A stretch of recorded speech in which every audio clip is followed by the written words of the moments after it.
You want to talk about the smoke room, Mr. Muir? Yeah, so when we look at America, I know we're going really Fuck big. yeah! We're going really big from the start. So America is absolutely petrified of sex, despite the fact that, every single American resulted from sex. We take this stuff and we hide it behind curtains, and we do everything that we can to try and obscure it, to hide it, to shame it. But you really don't need to be doing that. We have enormous, we'll say, assault rates that are, we'll say, intimate in nature, I guess. And the part of that comes from people just being encouraged to repress constantly. America is a country of sexual repression. When you go to Europe, like literally, like a man and a woman might just be friends, and they just look at each other and it's like, fancy a shag? All right, sure, let's do it. And they'll just screw, and they'll have fun, and they'll enjoy themselves. And afterwards, they can step away and be like, yeah, that was just a shag. We were just having fun. Not a problem. This isn't some big thing. We just did it. We had a good time. Now we move on.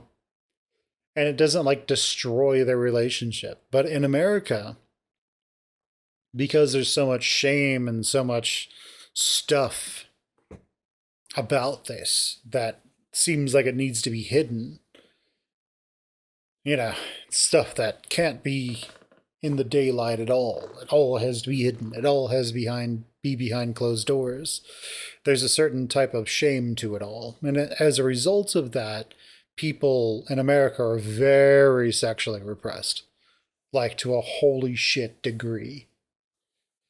The thing is, here's what's really entertaining about this. So let's compare that to, say, Japan. Now, those of you who know something about Japan know that they are, like, erotic stuff is just out in the open. It's just everywhere. Like you'll go and you'll see like an anime character or a model, and their ass and tits are just hanging out. And it's like, oh, okay. And this is, but at the same time, it's like, look at this. This is great. Human figure is perfectly fine. Nothing to be ashamed about. Now, I'm not saying that they go as far as like the smoke room, but they have their own clubs for that. There is a degree of this which is sort of hidden in almost every culture. But there is something that's kind of important, which is that people who accept who they are sexually, who accept who they are, in gender and everything, they end up much happier because they're not repressing all of that. They're willing to say, this is who I am, this is what I am, and this is what I want. And being able to say that, this is what I want, this thing right here, that's what I want, that's good. That's really important. The kind of some of the interesting things that come with that is whenever you have like someone who obviously is not accepted, if you will.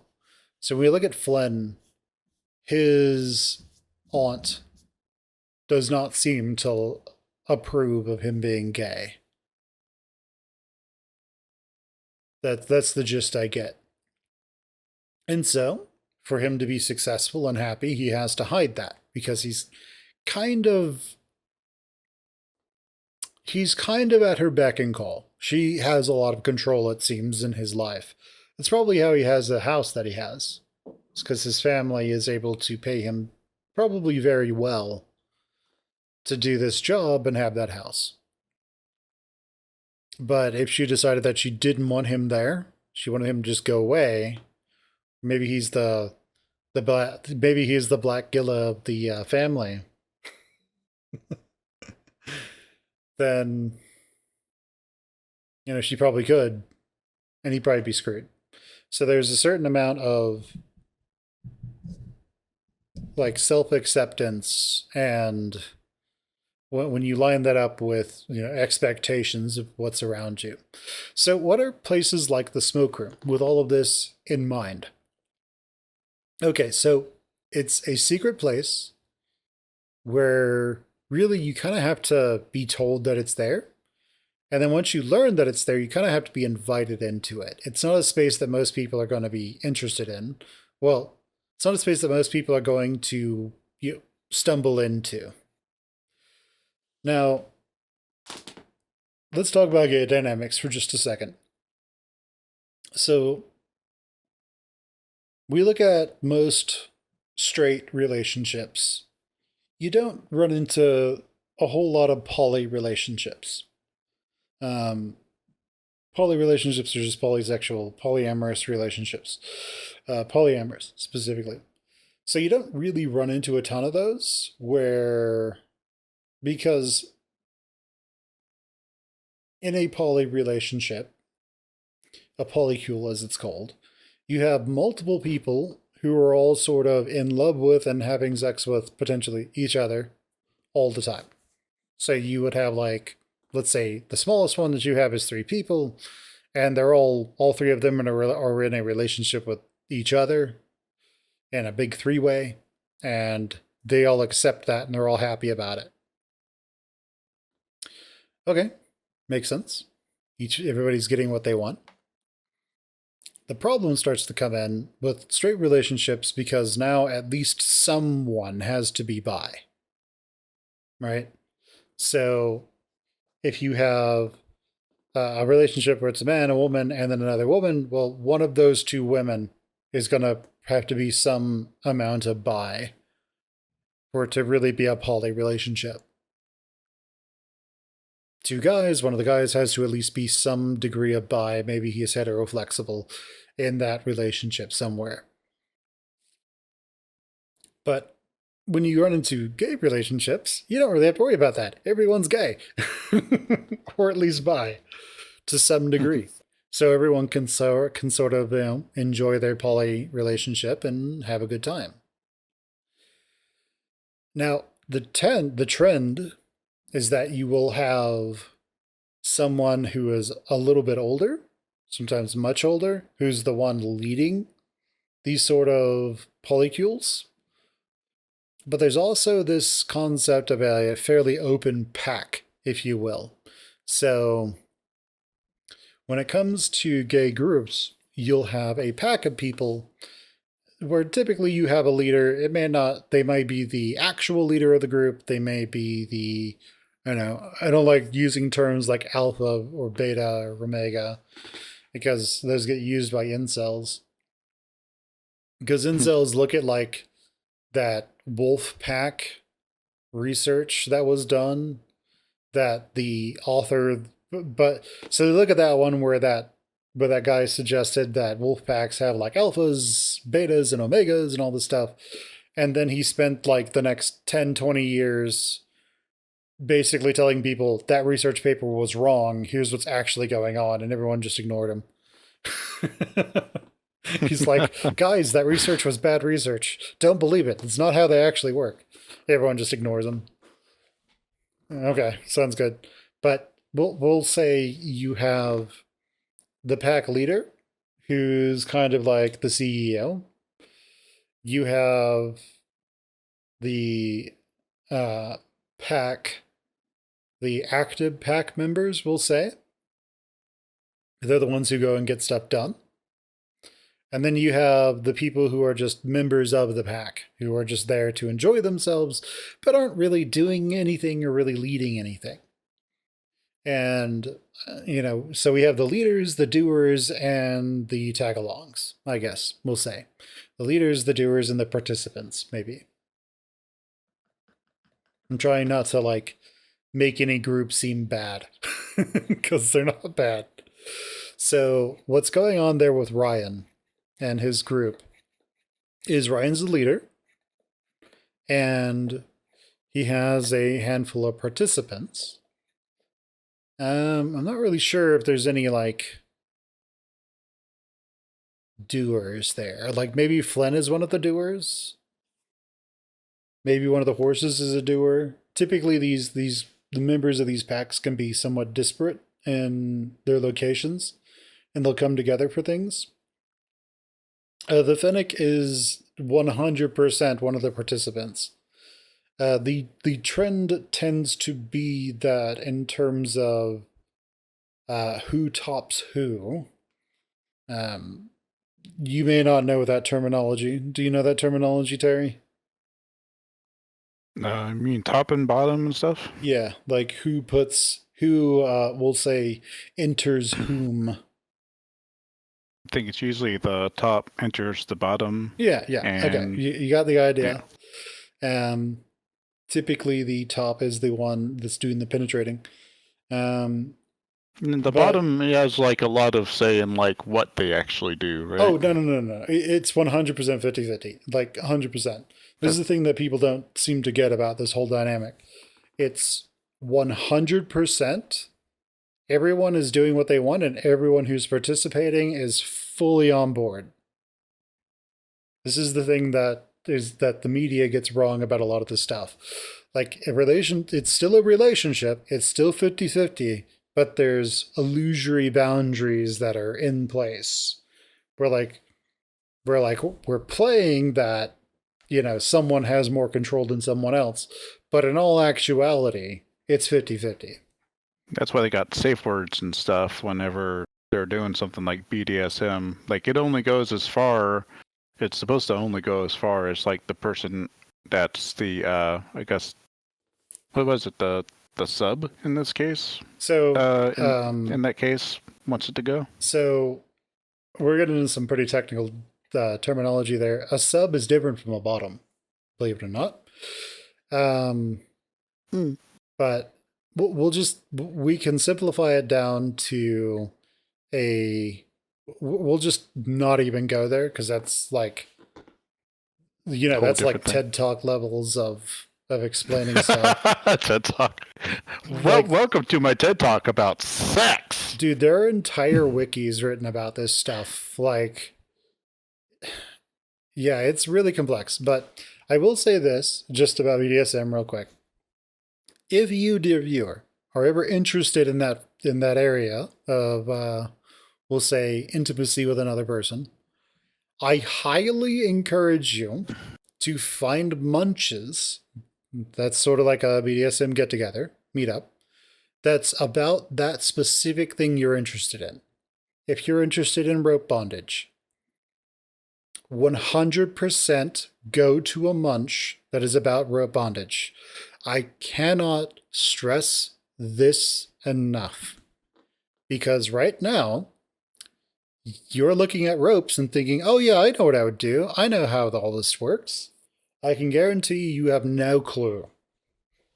Unless you've been to a munch and you've been doing it properly. So I'll give you a fantastic example, and then we'll go into a sad example. So when you think about tying someone's arms up, maybe you're going to tie them up or something and have some fun. Well, you're probably going to use 2 granny knots. You make a knot, you exit, and then you exit again. Cool. Here's my question for you. How tight can the rope be? What happens when the rope needs to come off really quickly? Like maybe their hands are starting to, I forget the technical term. Their hands are starting to turn blue. Cyanosis, I think is what it is. Maybe they can't feel their hands, or when you touch their hands are kind of cool to the touch. Okay, how do you get the rope off quick? Oh, you don't have a knife for that? Oh, rookie mistake.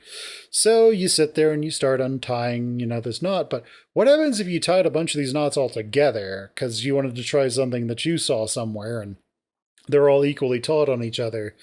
And now to basically get a knot off of that hand, you have to kind of undo all this stuff that you just spent 30 minutes setting up. Well, 30 minutes from now, they probably have permanent nerve damage. in that hand. Good job. You just did that because you didn't know what you were doing. Fantastic work. We're all so proud of you. So there's a lot of things about this stuff that you won't know because it's not necessarily immediately intuitive, and it's only stuff that you would understand either with hard-earned experience, which usually means either you're getting directly damaged by someone's bad decisions or someone else is getting directly damaged by your bad decisions. And a munch can tell you everything that you're supposed to do. Like, you're supposed to use slip knots. That's what it is. Always a slip knot. What is a slip knot? You tie it like a granny knot, but instead of the second granny knot part, you instead leave a tail. Or you tie the knot in a way that makes it so that you pull one string, the entire knot comes apart. No granny knot needed. So there are ways to tie things, for example, just going over rope bondage, where if someone's hand starts feeling kind of cold or numb, or they start telling you that it hurts, you can pull one string, their hand is free. And circulation's going back there, no nerve damage, nothing. Right? So, like, people who are new, again, go with the idea of rope bondage, they might buy really small ropes because that's good, right? Terrible idea. You want as big of ropes as you can possibly use to get around them and restrain them, because then the pressure of the rope is distributed over a larger part of their body. You know, up to a certain extent. You don't need to be having like ship cables, but you also don't want. I guess one point in that, because I have zero experience in this, is you don't want tiny rope, because like trying to, if you ever felt fishing wire cut into your skin, that don't work. Yeah, it bites into you. It's not fun. So my point in bringing all this up is there are literally rope munches where riggers with an R will, that's what you call a person who likes to do rope bondage, will happily teach everyone in rope bondage. They'll have like the basics, they'll have intermediate, they'll have moderate, they'll have advanced. Advanced is where you can probably start doing stuff like suspension because you know how to actually properly distribute weight over someone's body so that you can literally suspend them from, say, a hook or something, you know, with a bunch of rope. And you can do all kinds of stuff. But there are rules you have to know how to follow. The ones that go to the story that I'm talking about right now is, 1, never leave them alone. Because once you have them tied up properly, they literally cannot get away. If you leave and don't come back for 2 weeks, they're dead. Okay? The other one is actually go to a munch and learn how all this stuff works. 3, have some sort of safe word or gesture that you will be there to understand. And 4, always use things that make it to where you can just quickly free somebody instantly. So why do I bring this up? There was a lady several years ago, a husband and a wife. She was the husband and the wife. She had dissociative identities. No. Okay, so there was this married couple. And, well, they went and they saw 50 Shades of Grey or something. And they thought, that's really sexy. So they go to the hardware store, they buy some quick ropes, they buy this, they buy that, they go home, and she ties up her husband. Fully satisfied with her handiwork, she says, okay, well, I'm going to go to the store, I'm going to get something, I'll be right back. Enjoy. She comes back from the store, he's dead.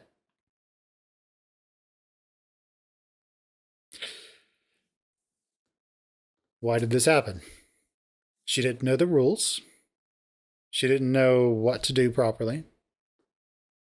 And as a result, that man probably died a very agonizing, slow, and horrible death.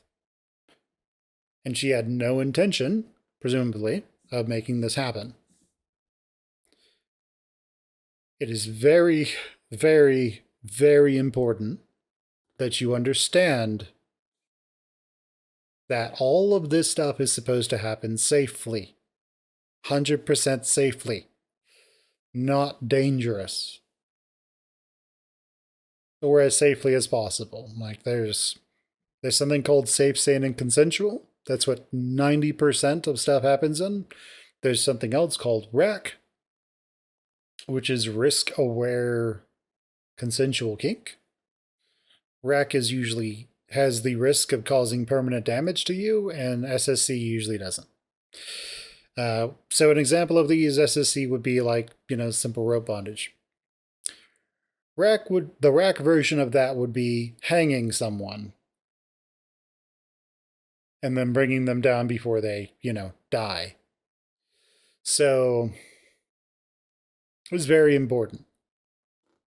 So just be aware that if you are new, you should 100% not be doing RAC at all. Period. Okay? The other thing is that most of the time people start off as bottoms in scenes and then move to tops. Even if they would normally want to top, most of the time people will start off understanding what it feels like, what this stuff is, before moving on. And almost every single top that I've ever done anything with has always told me that they do it to themselves first, or they have someone do it to them first, and then they do it to someone else. It's like, I knew a person who was like, someone that he was playing with had asked him to take a taser, full blast straight to the nuts. And he said that sounds like not something he wants to do to someone. And so he was like, well, I want to know what this is. And he decided not to do it to that person. He decided that was the limit. So in that entire thing, there is generally goes by stoplight color codes. You'll have green, which is, go for it. You'll have yellow, which is, let's slow it down. I'm still okay with what we're doing, but if we keep going further and further into this, it's going to start becoming to where I'm not okay with it. Then sometimes there's an orange, which is basically saying, hey, we're getting to the danger zone here. We need to back it off. And then there's red, which is, I'm done. Release me. I no longer consent to any of this. Get away from me. This needs to stop right now. Basically what they translate to. And typically, if there isn't an orange, they'll let you know that they're starting to get close to red, and people can pull back from that. And like, people have an extremely wide array of interests. And, there's tons of stuff.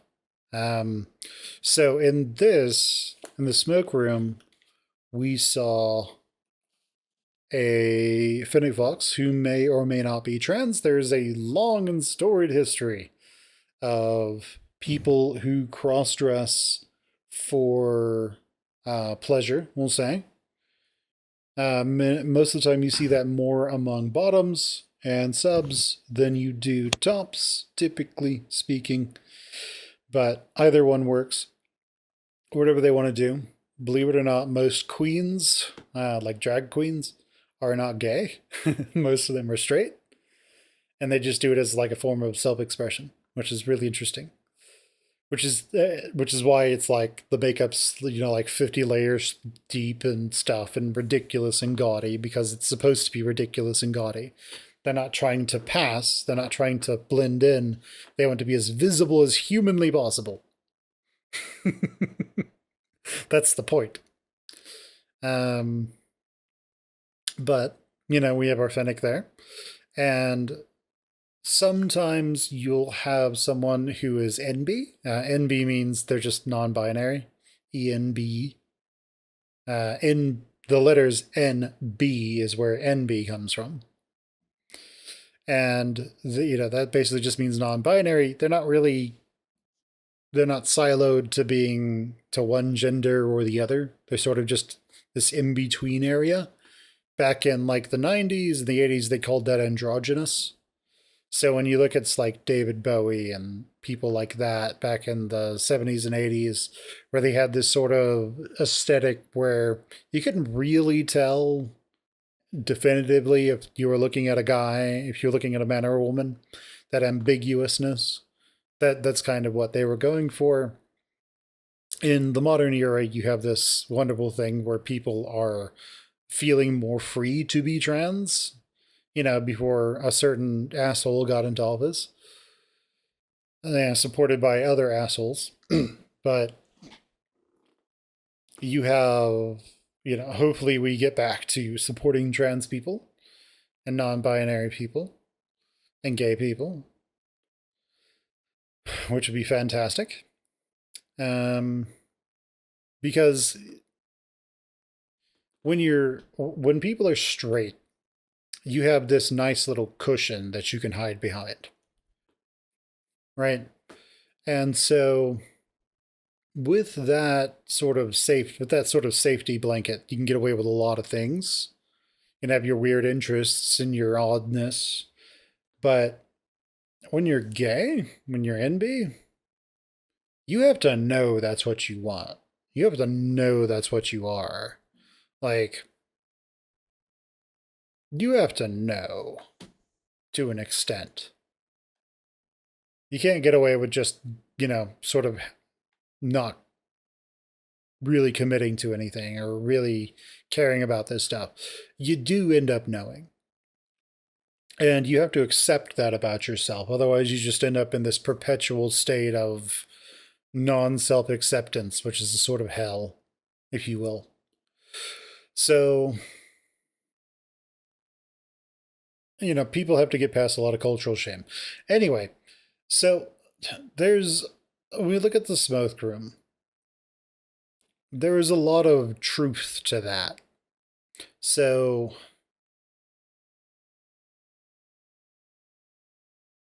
imagine you have something where you take all the social mores and you just remove them. You can do what you want. No one here will judge you. No one cares. You are here now. Enjoy yourself. You don't need to hide who and what you are. If you want to be a bottom, go be a bottom. Enjoy getting loving how you wish. I'm trying to dodge censors here. Enjoy whatever it is that you want. And have a good time. It's really all it is. It doesn't matter if you're like a 7-foot tall, muscle-bound giant or a 3-foot tall, really short person, we'll say. Doesn't matter if you're a 7-foot tall giant who's a bottom. Doesn't matter if you're a 3-foot tall, really short person. If you're a hobbit and you're a top, there's somebody somewhere out there who will want to have fun with you. But it's just accepting that truth, if you will, and going for it. That's what the smoke room is. It's being able to just ignore all that. Throw everything, throw all of the repression and shame and everything to the wayside, and accept that you don't have to carry all that crap. You don't have to be repressed. There might be times where you have to mask to get through life, but you don't personally have to feel bad because you want to go have gay sex. That's fine. Go for it. You don't have to feel like you're a bad person because of this. Go for it. But there is a certain degree of, in society right now, where you have to not just be overt about it. But at the same time, there's another thing, which is where if you're too repressed, if you're masking too much of this stuff, people can also tell that. What's nice for people born these days is that, well, I guess for Gen Z and a little bit of Gen A, I don't know how old Gen A's are, is that you're getting to this point where during the, I think 80s was when Stonewall was, that fight has been fought for the last 40, 50 years for you. So nowadays it's like, well, gender expression, not gender expression, but sexual expression is now protected. You know, I mean, we have a Supreme Court that's against that, but hey, hopefully we won't in the future. But we have something where if you're gay, that's fine. One, you're protected legally from being fired from your job because you're gay in most states that aren't hellholes. Laws are not supposed to be written that discriminate directly against you, despite Republican hellholes trying to force those things into place. And people aren't allowed to just target you directly, but people still do, but at least you have legal recourse against it. And we're starting to see more people in media who are gay or NB or trans who aren't just the butt of a joke. Like CSI, Special Victims Unit, every time there's a gay dude where something bad happens to him, like it's always a joke to them. But that's starting to go away. We're starting to see more stuff, in the indie sphere where you have gay and bi or NB characters, trans characters, who are not just there to be mocked. So like we start like Helba Boss, Has Been Hotel, these are pretty big ones nowadays. Is starting to show up, and they're getting bigger over time. Which is good. But the smoke room is truth. That's the thing. It is accepting who and what you are and going for it. So that Fennec Fox puts on the wig, and what they are basically telling everyone is they are a bottom. They want to just enjoy. Typically, you'll have ones like that where they're willing to just kiss and love everyone who they've accepted as one of their tops, and they just go for it. It's all reckless abandon. It's great. It's wonderful in its own way. It's terrifying for religious freaks. Religious people will say adherents, because their entire thing is all about control and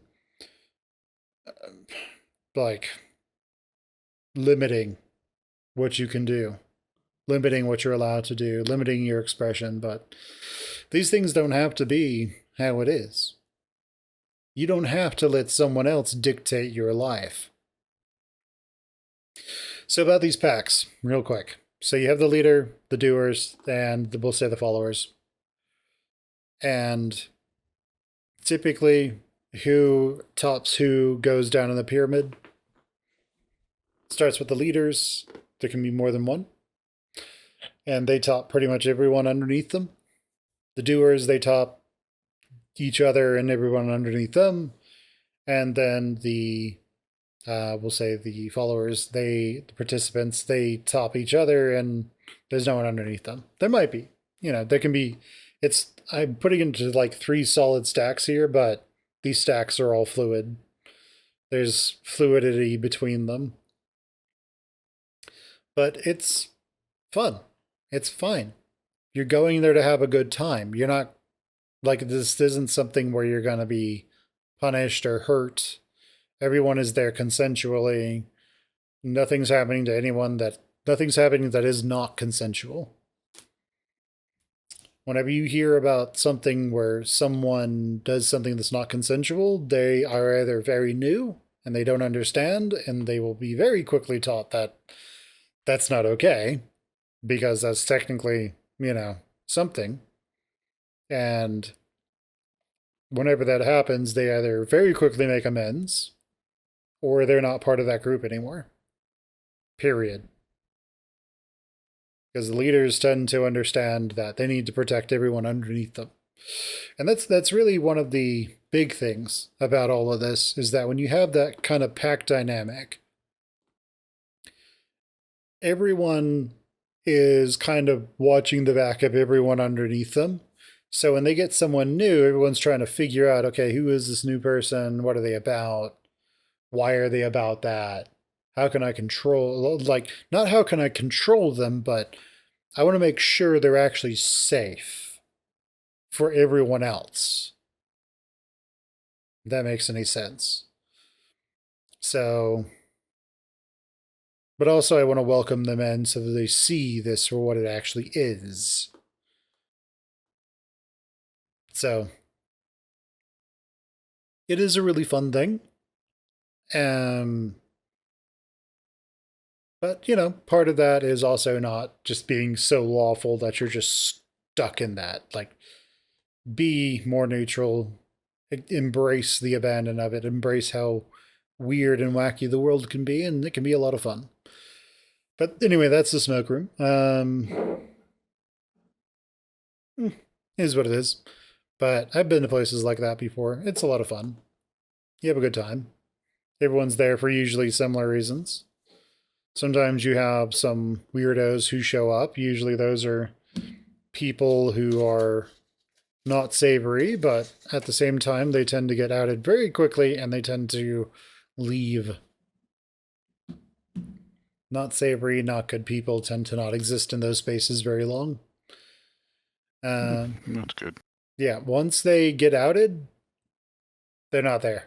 So in that whole community, there's the actual community itself, and then there's what I like to call orbiters. And the orbiters the orbiters they are either people who are interested but don't want to jump in, or they are people who were in that got ejected and permanently just ejected from it. And so the reason they're still orbiting is they are kind of hoping that they can intercept some of those people who are interested, wanting to get in, and then take advantage of them. Unfortunately, those people do exist. You hear horror stories about really bad relationships and really bad things that happen. But I can tell you the actual community itself is fantastic, and but they, unfortunately, I mean, there's the whole thing that they don't have the right to sort of hunt down their bad orbiters and get rid of them, I guess. You know, depending on how you want to do that, they don't really have a way of doing that. And they don't want to go and like put restraining orders on them because, you know, it's kind of weird to go in to a restraining lawsuit and be like, well, this person keeps showing up to weird sex parties that I'm part of, and I don't want them to anymore. This person keeps coming to this dungeon in San Francisco that I keep going to, and they have been rejected and told not to come there. It's like, oh, okay, cool. You want that to be public record? All right. So, you know, it is what it is. But yeah, it's about being honest with yourself. And in this, we saw a little bit of that from Flynn. Here's the big thing. So, with these kinds of relationships, one, you have to be honest with yourself because if you're at the bottom, you are very potentially allowing someone to put you in a position where you are completely helpless. I want to just let that sink in for just a half a second. If you are interested in bondage, well, congratulations. When you are fully bound, you're probably in a room in someone's house. You probably, at this point, can't escape from that bondage. Or if you can, it's because you were given a quick release. But that might not be openly available to you. So you are in a position where you cannot get out of that position without help. And three, you have to have willingly agreed that this is what you wanted and then trusted someone enough to put you in that position where literally they could kill you by just not untying you.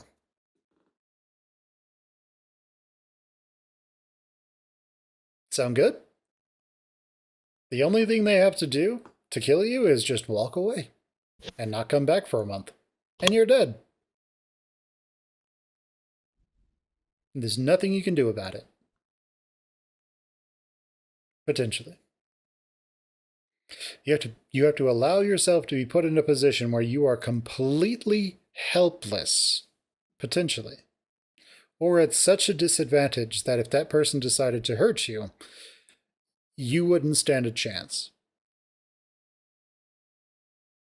Let that sink in. On the flip side, someone else is trusting you to not hurt them, and they willingly put themselves in that position for you. And you have to accept that you have to accept the responsibility of that. So you have to expect, basically you have to accept you have to accept responsibility for their needs during the scene, but also after. Not just, I'm going to do this and then I'm going to leave, but I'm going to do this and now there's a chance that they have, we'll say, emotional needs after that I'm supposed to tend to. I have to take care of this person afterwards. I can't just leave and be like, don't call me. It's kind of important. So, yeah, it's something where you have to be very, very honest. And to get to that point with someone means you both have to be brutally honest with each other. And that's what Flynn was trying to be with Chase earlier. And he came to the realization that Chase had no idea what he wants. Chase is in that in-between area where he doesn't know what he wants. He sort of has an idea, but he sort of doesn't. It's a little bit of yes and a little bit of no, and I don't know, and maybe. So it's the whole point of, well, okay then. You don't know what you want. Anything I do with you could be dangerous to me. And so people tend to have crises of identity. And eventually they figure it out. And eventually they have a good time. But I will say places like the smoke room are interesting. Because it's something where it seems really weird and freaky at first, but once you've been there a few times, you get used to it. Eventually, it stops being all that weird and you can actually enjoy yourself. Instead of it being strange and new and odd, you see it for what it is. It's a bunch of people having the time of their lives. Just reckless abandon. Enjoying. Because what is the point of being alive if not to enjoy yourself? Right? To an extent, within reason, but truly, what is the point? Money? You die and you leave all your money here. Do you really want to spend the next 60 years of your life working your ass off? 50, 60 years of your life working your ass off? Being miserable every day of your life? With someone who hates you? With kids who you're obligated to only to die? Bitter and angry? Knowing that you should have enjoyed yourself? Regretting your life? Go, enjoy. That's the most important thing. If that's in reckless abandoned smoke room, or a place like it, or a dungeon or somewhere, or at someone's house party, or a party somewhere, go do that. Enjoy yourself. No reason not to. If that's, you like to go skydiving, or you like to go mountain climbing, like to go cave diving because it's dangerous or whatever, then go do that. Don't sit around and not do anything. Lament the fact that you're alone. Just go enjoy. The world exists for you to enjoy it. Other people exist for you and they to come to a mutual agreement of how you will mutually enjoy each other. Other people are not the enemy necessarily. Some people are, but most people aren't. It's like that one song, all I want to do is have some fun before I die. So go and have your fun. Go and have your fun, for tomorrow we die. Whatever that tomorrow is. 60 years from now, 10 years from now, tomorrow. It is what it is.